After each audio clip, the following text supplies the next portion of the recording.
Энэ өөрөө аюул уртаа. За.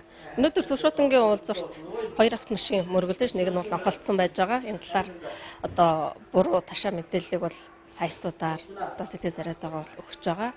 Энийг одоо үнэн мэдээллийг бол та бүхэнд хүргэх бол 2 автомашин мөргөлдөөд ачигч машин очиж ачсан. Түүнээс биш одоо ачлалтын автомашин өөрөө онхолдож ийм зөрчил гаргаагүй маа гэдэг бас энэ ташаа мэдээллийг та бүхэндээ залруулж байна.